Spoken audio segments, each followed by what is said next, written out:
everyone, welcome back to my channel. I'm the City Witch. So this is the 5th video in the collection for symbols within sigils. So what we've been doing in the previous 4 videos is I've been showing you some sigils such as these, and I've been talking to you about the symbols that you may recognise that are attached to these sigils.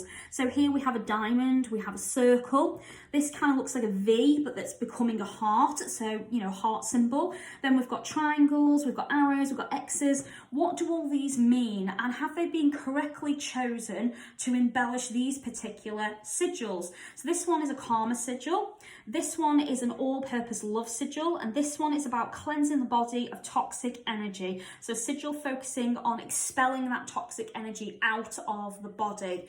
Okay, but all these embellishments of triangles and arrows and diamonds, are they correct choices? Have they been well chosen, or did I just add them on for the sake of it? So that's what we've been looking at. I've been showing you all different symbols and talking to you about their energies, their representations, and some of the myths behind them, and the most common symbolisms for those particular symbols. And then once we're done with this collection, at the end, I'm going to be taking some suggestions for you guys in the comments that you've been leaving me. I've been making myself a little list, and we're going to be making some sigils together, and I'm going to show you how I incorporate the symbols we've been discussing into my sigils, and showing you why I would choose that symbol to embellish this particular sigil for this purpose, just so you've got an idea for how to create your own and what you might want to incorporate. So this is the 5th video. So this is the last one where I'm discussing the last of the different symbols that I had in my collection.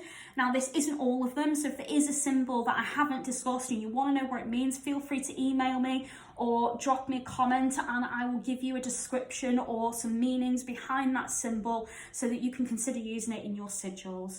But I hope you enjoy this last video, guys, and then we're going to move on to creating some sigils together. So let's have a little look.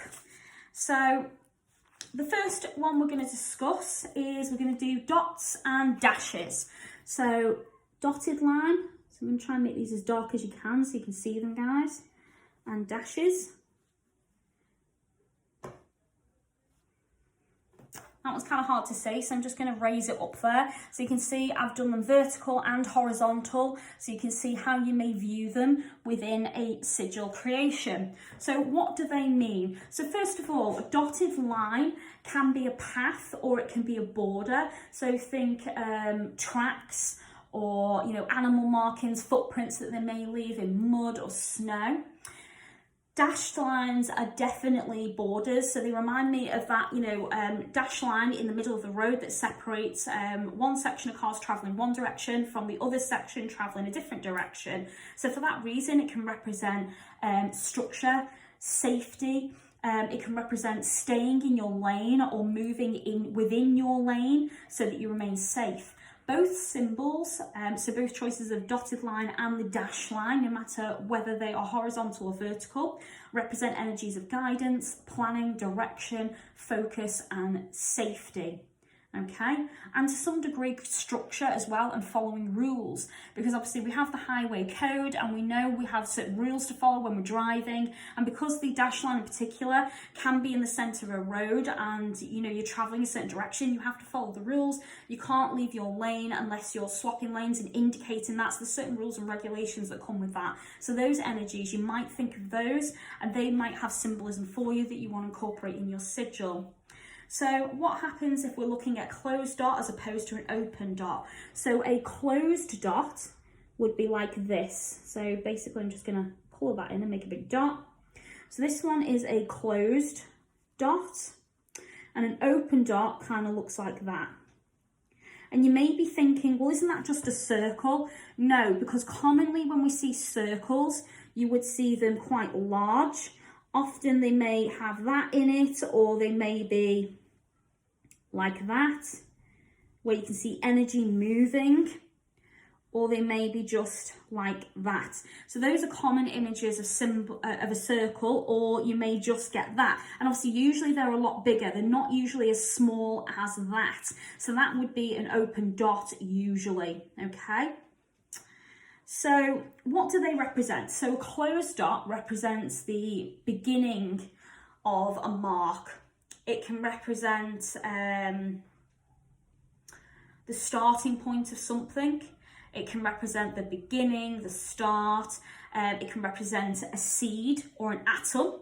It can represent the center mark of something. So think about a bullseye where it's that complete closed dot. It can represent life and energy. It can also represent the stopping point or a full stop at the end of a sentence where something has come to an end. And it can represent the ending of a sentence, a communication, or a journey. Okay? With an open dot, we get energies of an empty circle.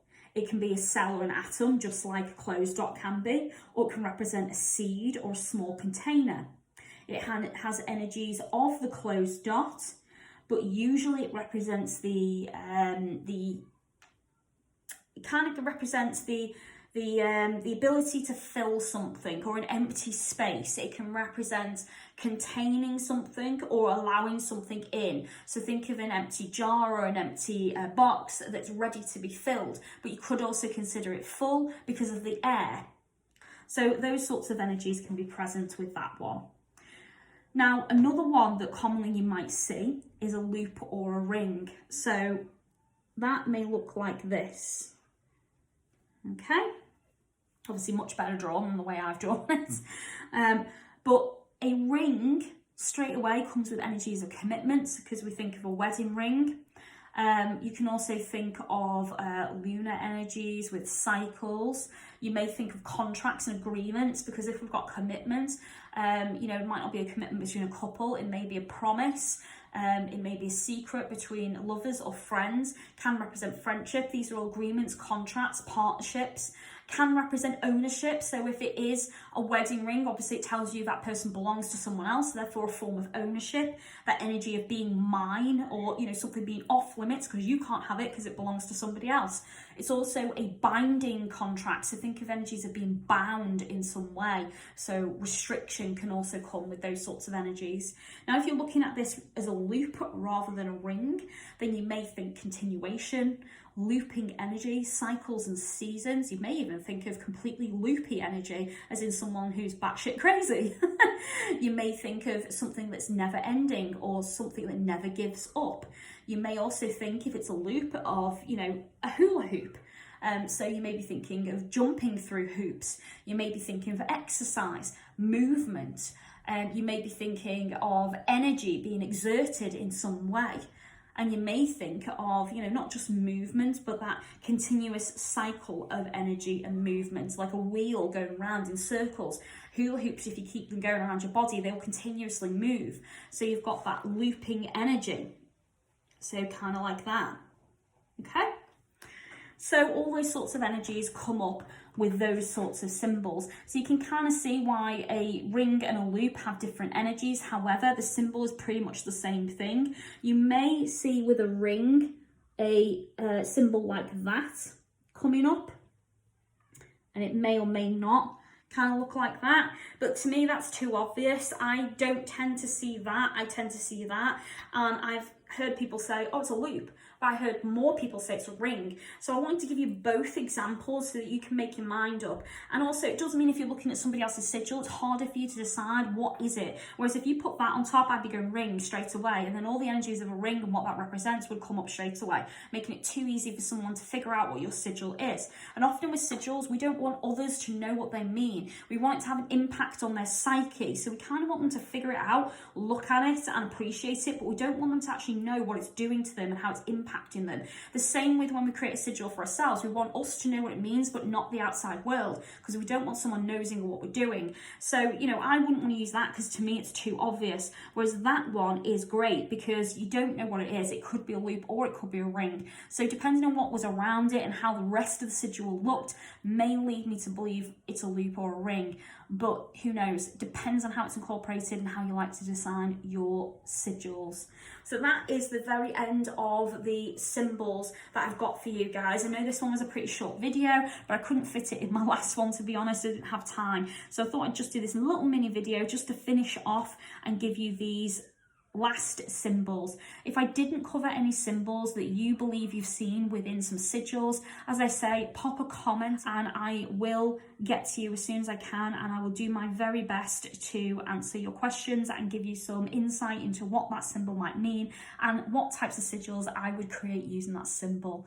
So thank you very much for watching. I appreciate it. If you enjoyed the video, give me a thumbs up, click the bell so YouTube will tell you when my next video comes out. If you'd like to support me on any of my other social media and have a look at the spells I do for clients, you can do that on Instagram, Facebook and Twitter. And if you'd like to support my channel, offering light and love to it, you can do that through Patreon and make a donation. Thank you very much for those who do that. I do appreciate it. So thanks very much for watching, guys. I look forward to creating some sigils with you. So if you do have a sigil in mind or a sigil you've been working on for a while and you've been struggling with it, please drop me a comment and we'll work on it together in the next few videos. Thank you very much, guys. As always, take care of each other and I'll see you soon. Blessed be.